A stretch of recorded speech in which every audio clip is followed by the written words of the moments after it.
I think it is my duty and really our duty as immigrants in the United States from countries that were destroyed by tyrannical regimes to preserve the freedoms that we have the privilege to enjoy in this country by teaching young people to preserve them.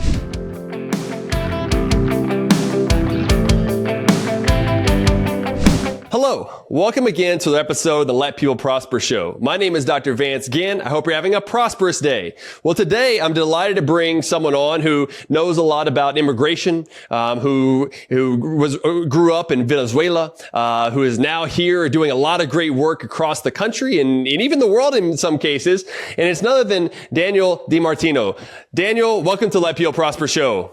Thanks for having me, Vance. It's really a pleasure to have you on and chat about these key issues that's happening. You're doing a lot of good research across the country on a lot of things and a lot of speaking engagements as well. So it's good to have you on. Before we get too far, though, let me go ahead and read your bio for the audience, and then we'll jump right into it.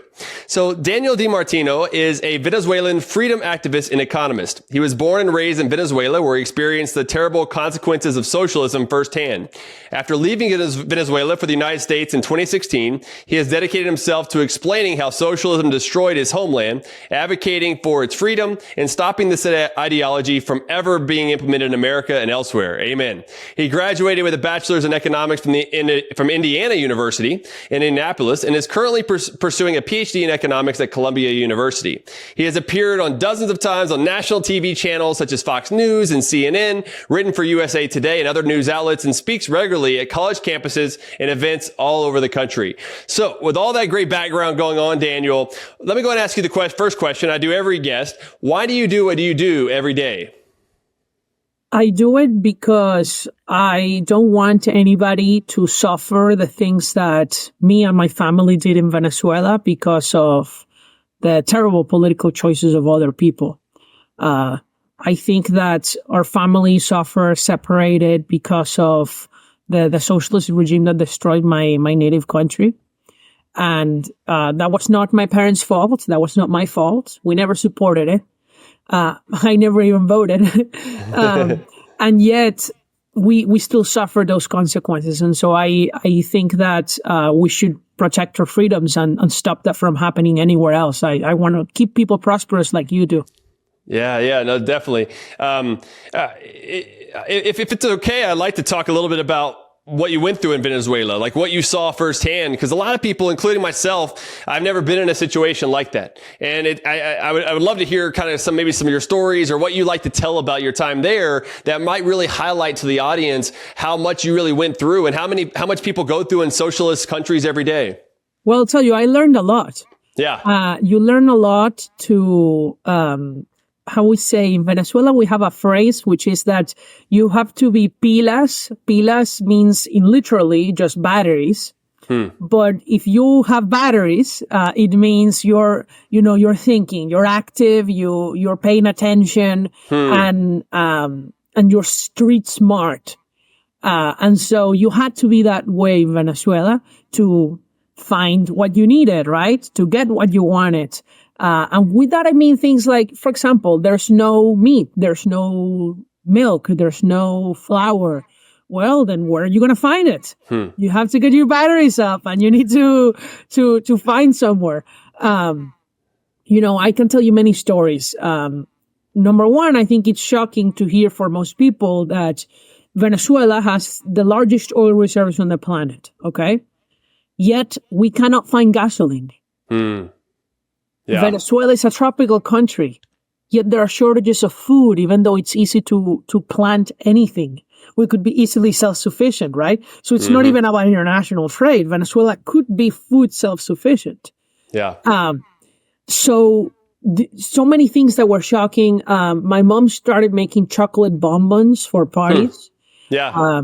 Many of them were actually of religious nature. So like we would do shapes of the Virgin Mary for baptisms or of a bride and a groom for a marriage and things like that. She would make like also the strawberries that are dipped in chocolate. Yeah. And she would paint like a suit on the strawberry. Like, just amazing. She was an I artist. love it. Yeah. But chocolate was a price-regulated good in Venezuela. There was a price cap, so it was illegal to sell it above that price, and therefore you could not find it. And so we had to illegally buy chocolate. So first, the cocoa farmers would traffic their chocolate because the government also had a control on the cocoa bean. And so they would try to divert some of their cocoa beans illegally to charge a higher price. And then those places would refine it and dry the bean and process it into chocolate and sell it illegally to us. And we would have to hide it in black bags from the police. I say, thank God that chocolate trafficking is not an immigration bar to the United States. Yeah. Can you imagine, like, you know, the Venezuelan immigrant is found trafficking chocolate out of Venezuela. Right. So that's the kind of thing, you know, the daily things became crimes in Venezuela. Man. The government was obsessed with these things. They took over so many businesses. One of my best friends, his grandmother, had a bookstore in downtown Caracas. And the president just walked by her bookstore and took it from her. Wow. A tiny bookstore. They took most major companies, almost every single one of the major companies, but then they also took small companies too.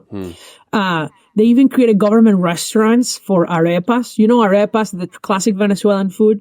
Yeah. The government opened socialist areperas. Wow. I can tell you, you do not want to eat a socialist arepa. No. I think it would be dangerous for your health. Okay. Yeah. The government products of their government-owned enterprises would have a big red heart painted in them that said "Made in Socialism."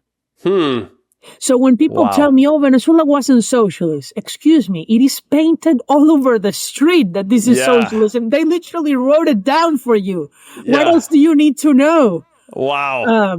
So that's how I really got turned off from socialism, right? Yeah. Because as I was growing up, I was seeing, wow, look at all this inflation. Look at all the shortages. Why is this happening? And it was right there and there. It's because of the price controls. It's because of the nationalizations. It's because of the regulations that destroyed our economy. Yeah. Yeah. And are those some of the reasons why y'all moved to America? Did your family move to America, or did you come alone, or how? I came by myself. My parents stayed, and then they left, and now they live in Spain. Okay. And most of my family now lives in Spain and Italy, and then I'm here. Yeah. Was that tough leaving your family and everything else, or did you think about the outcomes, the things that you were able to do here, the entrepreneurial attitude that you have? Did you think more about that? Well, I came under very fortunate circumstances because I had a full ride scholarship to come to college. Okay. And so I was 17. We finished high school at 17 in Venezuela. We have 1 year less. Yeah. And so I was young. It was easy to make friends. It was in a controlled environment, right? I was not like that kind of person that just comes by himself and has no support at all and has to find housing and a job and whatever. No, I didn't have that problem. And so that allowed me to adapt very easily. And for me, it was a dream, right? Yeah, it's sad to be far away from my family, and that is never easy. Mm-hmm. But I had an easy time relative to probably 99% of immigrants. Yeah. I already spoke English too. And so all of that really, really helped me. So I would say that.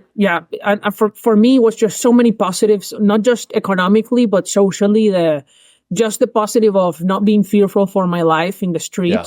Because Venezuela is a very dangerous country on top of being a socialist country.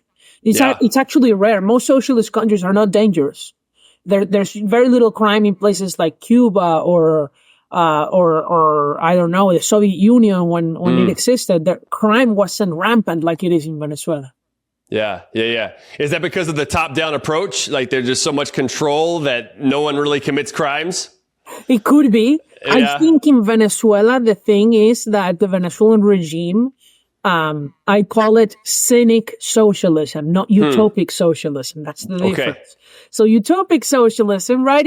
So the word utopia, right? They want to achieve this utopia. In Venezuela, they don't believe in socialism. They're not really Marxists. They use socialism as a tool to remain in power. They also use crime as a tool to remain in power. Yeah. If people are unarmed and defenseless against these gangs, how are you going to resist the government? The gangs protect the government in Venezuela. Who do you think kills most protesters in Venezuela? It's motorcycled gangs with weapons, with red shirts. That red is the color of every socialist government. Thankfully, in the U.S., red is not a leftist color. But it got so ingrained in my mind. In our family, nobody had anything colored red in our clothes, by the way. If you wore red, you were assumed to be a government supporter. Wow. That's how bad it got. Yeah. Man. So I guess growing up, it was Chavez, right? Hugo Chavez was president. Yes, and then Maduro, in 2013. I left Venezuela in 2016, so both, yeah. Got it. Yeah. So you saw some of that, the early days of the Maduro regime. And now they just had an election. Oh, I remember everything because when Chavez died, they pulled, I had to go leave high school, because you never know. Like Chavez died, everybody thinks something's going to happen. Go pick up your kids at school. Yeah. So I had to, got out of class early that day and everybody was, I was happy. I was happy with Chavez died. We were scared for what could happen because we wanted for the government to fall. It didn't. The uncertainty, right? The uncertainty, right? Not the event. The event was a happy event. Yeah. And then Maduro comes in and kind of doubles down on a lot of the things that Chavez had did at the time. Because there was some privatization, I remember, of the oil and gas companies way back then, during Chavez. Not a lot, right? But the oil industry was partially privatized in the 90s before Chavez. Okay. Before and then Chavez renationalized it. Okay, that's what it was. Yeah. Got it. And then now there's a recent election that you've talked a lot about. And I wanted you to maybe explain some of that as well. Yeah. So most people kind of ask me, why is it an election if it's a dictatorship, right? Dictatorships don't hold elections. And that's actually not true. Most dictatorships hold elections. Yeah. Putin holds elections. North Korea holds elections. Cuba holds elections. Nicaragua holds elections. Dictatorships like elections now. And they do so because they want to know who their opponents are. They want to measure the temperature in the country, and they're tools for them. So I think dictators have become smarter over time. And so in Venezuela, we had an election. The only difference is that, it's always rigged. In this case, instead of rigging it by, say, forcing people to vote for them, which they did, but it wasn't enough. So they grew the government so much and they have so many government employees that they can force them to vote for them. That's part of why they grew the government. This is why it's cynic socialism, right? Yeah. They forced them to wear red shirts, all of this, with the eyes of the dictator in their chest. It's really dystopian. Wow. And so that wasn't enough. It's not enough for dead people to vote. It's not enough for people to get given gifts and things in exchange for voting for them, bribes. That wasn't enough. They still lost with over 70% of the vote against them. That it was not enough to ban all of the diaspora like me from voting from abroad. They also didn't allow us. They still lost. So they just announced fake results now. And they began this in the referendum that we had last year, another bogus referendum.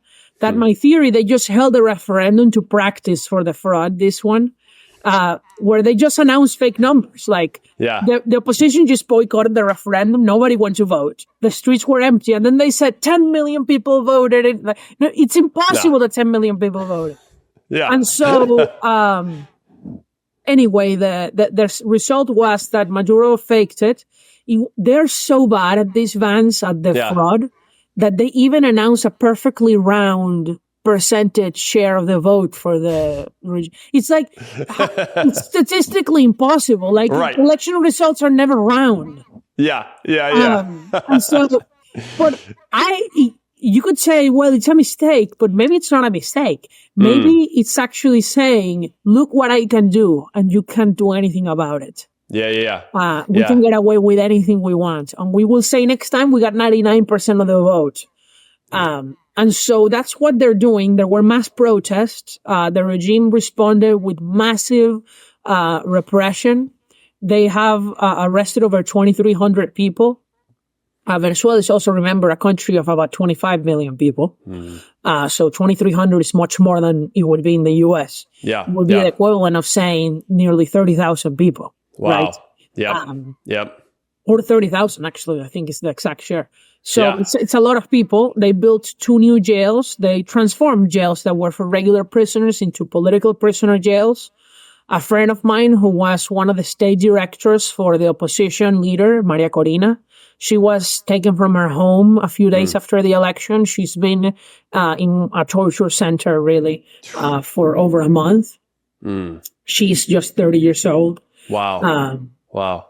Terrible. It's really sad. There are police checkpoints on the street now where they take your phone and they check your social media activity to see if you oppose the government. That's how bad it is. Wow. Terrible. I hope your friend gets out at some point. Do you think these people will get out, or will they hold him forever? Or I guess it just depends on what goes on. They will hold them for some time. We just don't know how long.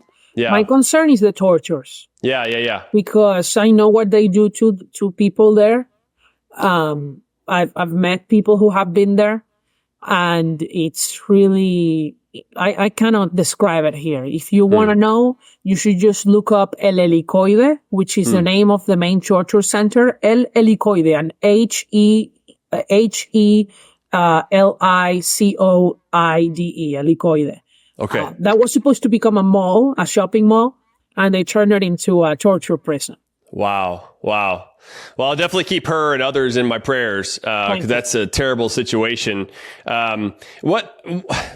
With what's going on there, what you've seen and what friends are going through now, what do you think will be the outcome? I mean, I know it's hard to foresee everything that's going down, but it seems like in these dictatorship, socialist sort of situations, it really takes an uprising of some others to overcome what's happening now. Do you feel like that's happening currently? Maybe with some people who did vote? No. Or it's not enough? Not enough? No, I think the opposition in Venezuela, the leadership, doesn't understand that. Yeah. And they think that we just need to be nonviolent. But the founding fathers of this country were not nonviolent to obtain independence, right? Today's, we recently celebrated Constitution Day, right? Yeah. I know the episode comes out at a different time. Yeah. Today's actually Constitution Day. The day we're recording is Constitution Day. That's right. And we didn't achieve this in the United States through a peaceful way. Not because it wouldn't have been preferable. Of course, it would have been preferable. Of course, it would be preferable if Maduro left power peacefully. But why would he? These people do not care about human rights. They do not have any legitimacy, and they are killing and torturing people. And they have led to the largest refugee crisis in the planet right now is Venezuela. Yeah. I looked up these numbers, Vance, and the largest refugee crisis in human history, not caused by a war, is Venezuela. Wow. The largest peacetime refugee crisis in human history was caused by a socialist regime that came to power democratically initially. This is why this is so important. And this is also why I think that the situation is not going to get solved anytime soon. I think that internally, there's no way. The leadership in the opposition is just not willing to do what it takes. Abroad, I don't see how, with all the governments bought up by the Maduro regime with their oil money and their corruption, they're going to do anything about it. Colombia and Brazil are all in cahoots with Maduro, same as Mexico, same even as the government of Spain. The U.S., the Biden has just helped Maduro by releasing the Venezuelan accomplices from jail, including Maduro's nephews. And you know what Maduro has done in response? First, he traded some Americans in exchange for these people. And now he just kidnapped 4 more Americans. Wow. Why? Because this is what happens when you negotiate with terrorists for hostages. They just kidnap more hostages to get more concessions. And you know what else Maduro is doing now? He's not accepting deportation so that the criminals that are in the United States from Tren de Aragua that are arrested and that ICE needs to deport, they can't be deported. So what can you do with the criminals? They release them again. Wow. And so it's a strategy of Maduro to say, look, all I can do to you. Now you need to lift all the sanctions against me. And anything, and then after we do that, they're going to ask for money, like Iran. They're going to want cash to be shipped. I mean, this is how these people operate, and so they only understand strength.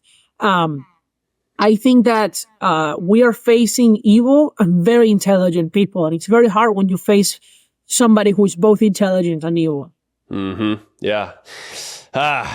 Tough situation, Daniel. I'm glad you're fighting the good fight where you can. But you're an American. Are you an American now? I'm not an American. I'm not American. Hopefully at some point. Yeah, there you go. But you're in America now, and you're fighting the good fight. You're doing everything you can. You're on Fox News and other places pretty often, speaking and preaching about the good message of capitalism and free markets and liberty. I really love what all you're doing there, and I wonder, as you are moving forward kind of in your career, and you're still working on your PhD now, so you're still early on and seeing what's going on.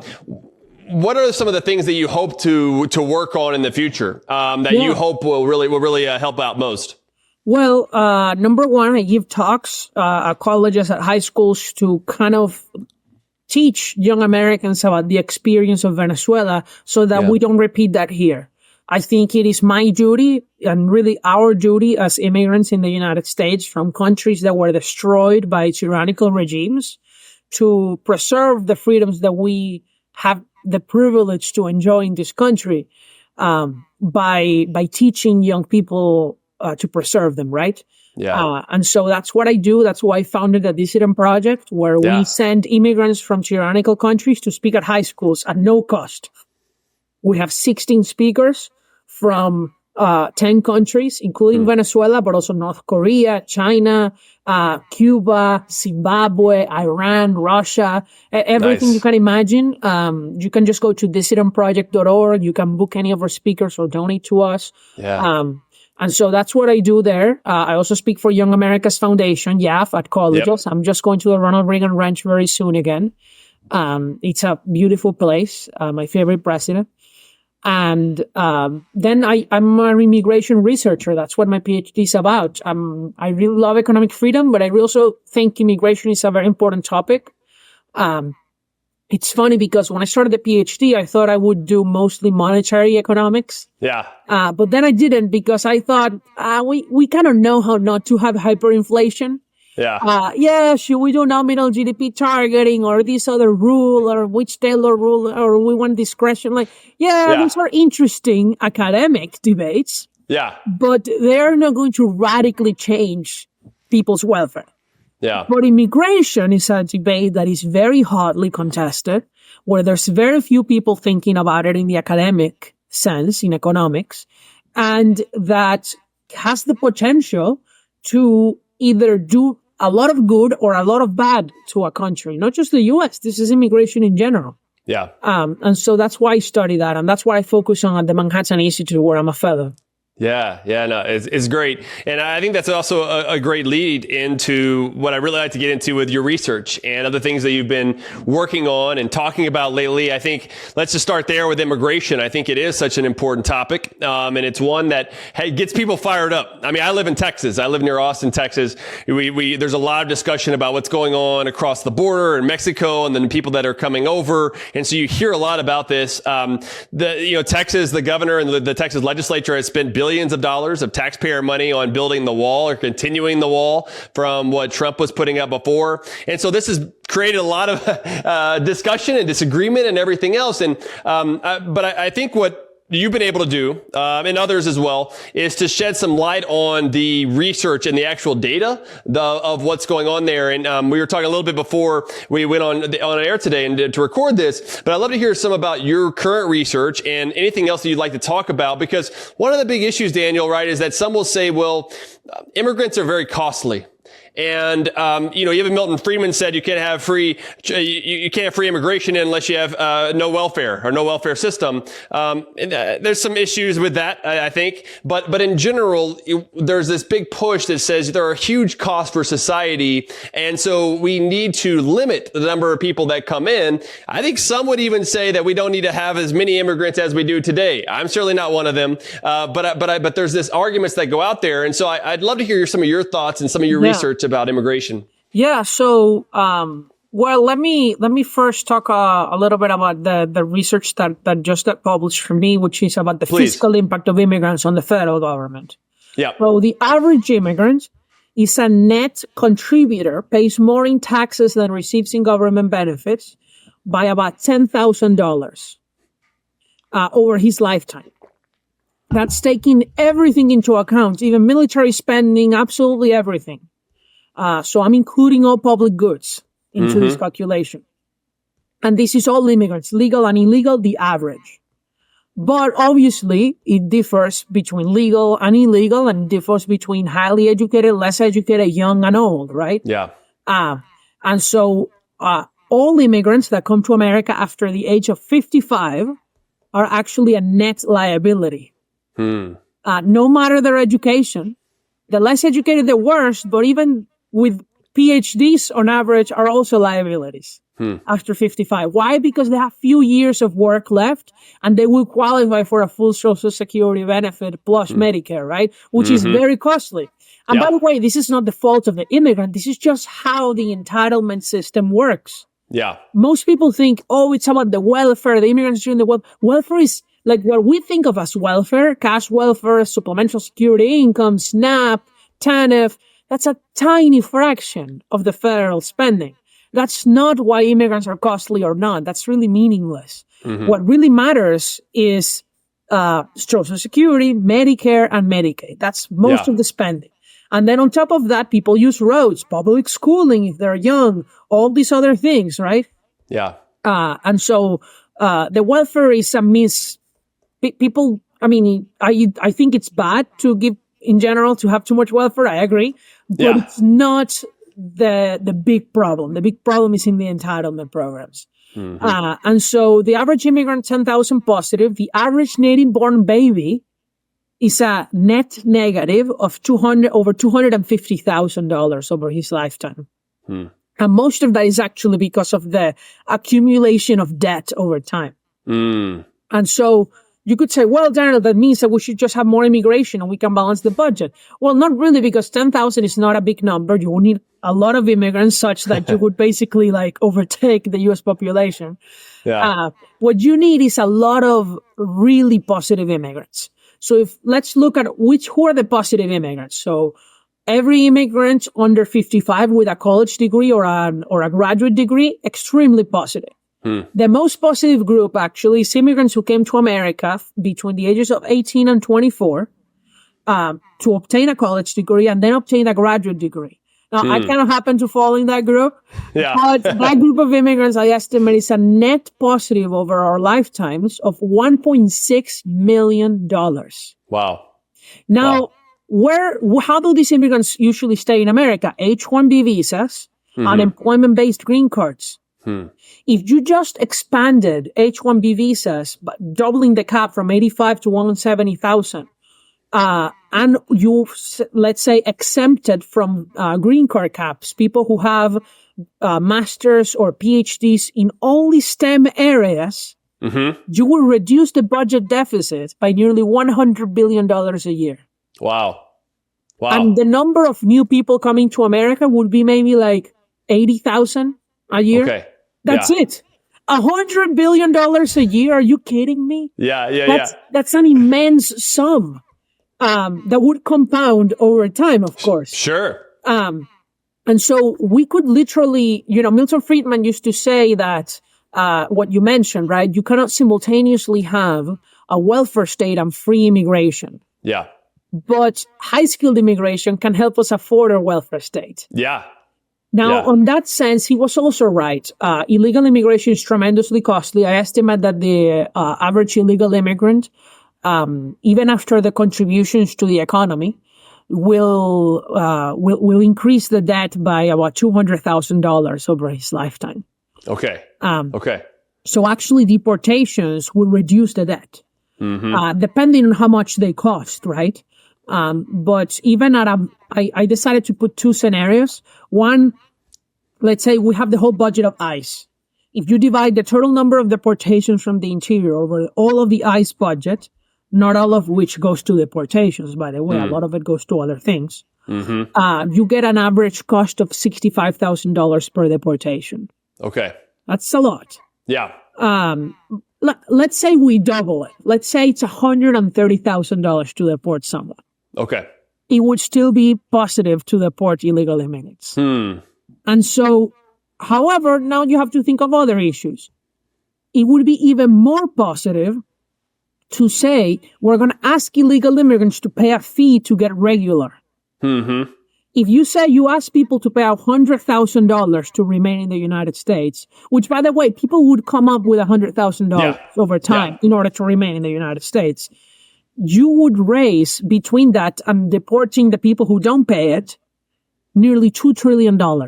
Wow. Because think about it. Imagine 10 million illegal immigrants come up with 100K. That's $1 trillion. Yeah. Are you kidding me? That's an insane sum. Yeah. That's like, isn't that like I think that's the total interest on the debt this year. That's more than the defense budget. Right. It is. You would pay for the whole defense budget just of asking people to pay to get legal 1 year. Yeah. Yeah. Wow. So you do that. The other thing you could do is say, we're going to legalize the dreamers. The dreamers are the people who came here before 18, who, or 16. I'm not sure what was the Obama definition, but you can expand it. And went to college. Because this is a selected population that went to college. This is the most positive population. You legalize them and then you deport everyone else who's not related to them. It's even more positive than just random deportations. Yeah. And so, the most optimal thing is something like that. Wow. Yeah. No, this is fascinating. I'm taking it all in, Daniel. It's a lot of good information because you hear a lot of these debates, right? There was the George Borjas and then different folks on the other side. Ben Powell had a book on immigration at Texas Tech, the Free Market Institute up there, and had some good chapters in that book. And I like your thoughts too on the positive effects that it happens between, here in America on the federal fiscal effects. Of course, as a budget hawk, I like the idea of reducing the deficit in some way. I think that's huge. One thing that I wanted to ask you about, though, is also the benefits to the individuals. Sometimes I think that we don't often treat people, and I talk about this on the show, Daniel, but we don't treat people like people. We treat people like numbers. And it's not just that you or others who are immigrating from another country to America, they're also benefiting in the process, right? Are those additional benefits, or are those also included in some of your numbers? Well, here I'm just talking about the tax and spending consequences. Yeah.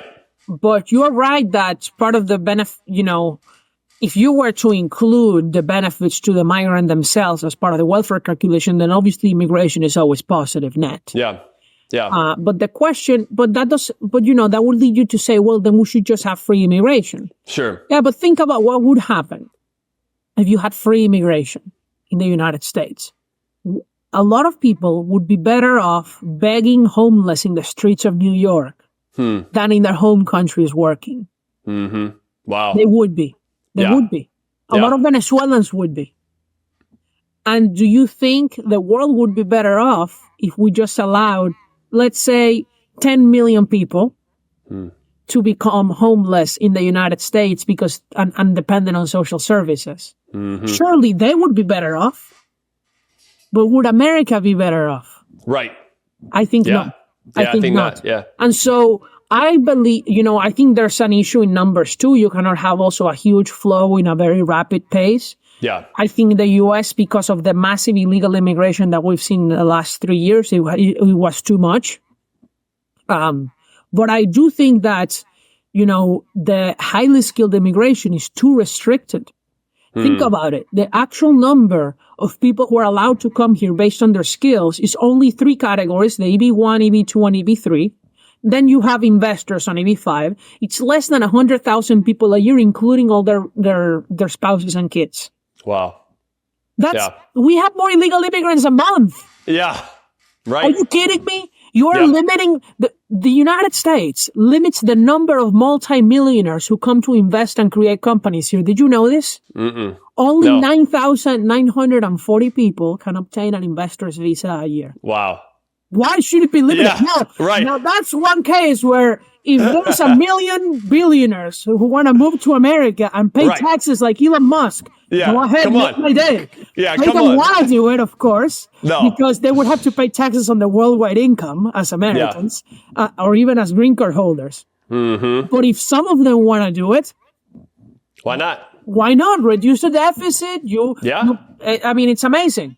Yeah. To create jobs as part of this program. So America is doing the opposite of what we should be doing. It has opened the door to welfare, net welfare recipients, and closed them to the net taxpayers. Wow. Yep. Now, great points there. And as you know, I'm a classical liberal. I'm more libertarian in a lot of ways. And so I get the idea of like the open borders. However, I believe strongly in the rule of law. And so if we're going to have countries, which I think we are, there's importance about the rule of law and borders and everything else. And one of the ideas that I really liked is by Richard Vedder. You probably know about this one, but basically to have a market where we allow for the market to determine the visas and the amount of visas. So that way employers or workers or whomever could pay for these. That would bring in revenue to the government, which I'd like for them to cut taxes with that, but whatever they want to do with it. Let's say they bring that money in. But then there is a price to pay. Whenever there's more demand, well, then the price would go up. When there's less demand, I wonder what you think about something like that. But the thing is,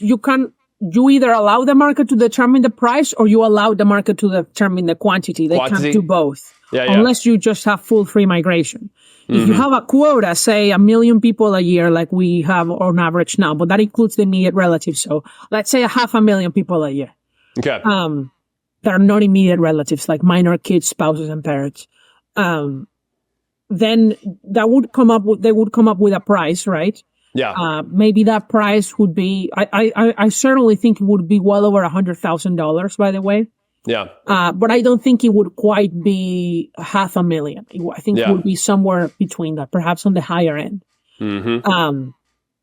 You could do that, or you could just establish a government price and say it's $100,000, and then as many people can pay $100,000 can come into the States. So you can do one of those two. I like some of the current systems. So if you ask me what's my ideal legal immigration system. Yeah. So the spouses and minor children of Americans, they get to come without limits. That's number one. So that's already the case. The problem is the system is too slow, in my opinion. So in general, the system needs to be more efficient. Yeah. So that's one. And the other, you would not have any extended family visas like we do today, which is well over 200,000, by the way. Wow. And then you will have a very robust employment-based and entrepreneurial immigration system based on your characteristics. Mm-hmm. So if you're an employer and you pay above a certain salary, you can sponsor as many who are highly paid. Okay. Let's say, 250,000 people, the most highly paid in an auction, right? Yeah. If you're an investor that's going to invest at least $1 million, no limits. If you and then you say you give a certain number of slots based on the characteristics of the immigrant. If you speak English, you get more points. If you're younger, you get more points. If you have more education, you get more points. And maybe even if you have another extended relative in the U.S., you get more points. Yeah. But you wouldn't have all these programs that you have today in the U.S., which, bring elderly relatives that are going to become dependents. Mm-hmm. You wouldn't have people come here based on diversity. Yeah. Did you know we have a diversity visa in the United States? It's 55,000 spots that are randomly given to people based on their country of origin. Wow. Mexicans need not apply. Chinese need not apply. Venezuelans need not apply to this program. Yeah. You have to come from a tiny country. And for some reason, the formula, which nobody knows what it is determined by the Department of State, leads to a lot of visas going to Uzbekistan. And nobody understands how. Yeah. Because it's not even a random, transparent lottery where everybody has the same chance. It's like they pick the places. Oh, yeah. Hey, what about like the kids that are born here, the babies that are born here? Do you think they should be automatically Americans or? Yeah. Yeah, okay. I do believe in birthright citizenship. Got it. But I also don't talk a lot about it because I think it's in the Constitution. I think this fantasy that, you're going to, by executive order, repeal birthright citizenship is just that, a fantasy. It's crazy. Yeah. And I would rather focus on things like, there are some constitutional amendments that I think would be great, like a right to life constitutional amendment. I just don't think it's possible. So why would I even talk about it? Yeah, no, I hear you. It's not going to happen. Yeah. I hear you. Well, as we're wrapping up here, and it's been a great conversation, Daniel. I think we could talk about this all day. I know we could.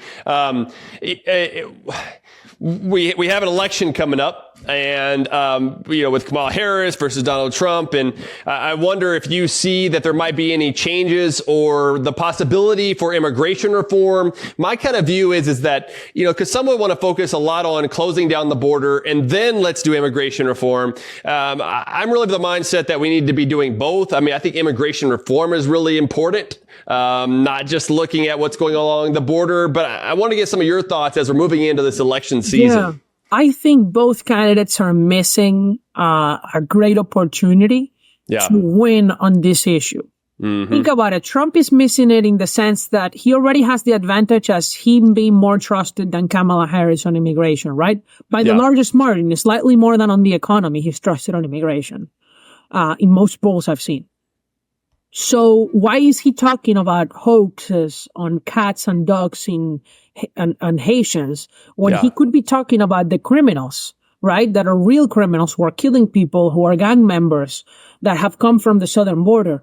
And Kamala Harris, she laughs at Trump, and sure, that's, some of the things are funny, but she is responsible in big part for allowing criminals to remain, because democratic states and cities have sanctuary city laws that protect criminals from deportation. Criminals, okay? I'm not talking about the Mexican construction worker that's been living in America for 15 years, or the Guatemalan who already has American kids, and the asylum seekers. They're not the ones protected by the sanctuary law. Yeah. It's the gang member who gets arrested and that the local police is forbidden from telling ICE so that they pick him up and deport him. Yeah. If any of the two candidates wanted to, this is like a common sense thing that Democrats and Republicans agree. Yeah, you're a killer. You should be deported from the United States, right? Right. Kamala Harris should be saying, I want to protect the hardworking, undocumented immigrants. And that's why I am going to protect them from also the criminals who victimize them. Yeah. You commit a crime, you will be deported. Yeah. Bravo. Trump should be saying, we understand that there's a lot of good people here too, and we are going to deport all the criminals. And I'm going after Tren de Aragua, and I'm going to go after MS-13. That's what people want to hear, because those are the really bad apples. And you have to understand, there are limited resources in the government. The government is not going to deport everyone. It can't. So you might as well deport the killers first. Yeah. Am I right? Yeah. The prioritization is important. Definitely. Because it means, every single non-criminal you deport means you have a criminal that got away that will kill someone else or do another crime. Yeah. And so it is important. That's what I think they're missing. I don't think there will be immigration reform legislatively. Just think about it. Next year will be fully consumed by the tax cuts debate. Yeah. Just because of the calendar, right? Right. Then 2026 is the midterms. Do you think there's going to be immigration reform on a midterm year? No. Then 2027, perhaps. Who knows? That's the year. Right. And then 2028 is a presidential election. Yeah. Back in election cycles. So I'm already predicting that there is a tiny chance in 2027, and if not, we're waiting until the 2030s. Yeah, that's right. Oh, man. That's wild. Well, man, this has really been a great conversation, Daniel. Thank you for taking the time to do this today. And go ahead and tell the audience, where could they best find you? And any other last words that you'd love to leave here today? Yeah. So you can find me just on my social media. I'm just at Daniel Di Martino everywhere. Twitter, Instagram, LinkedIn.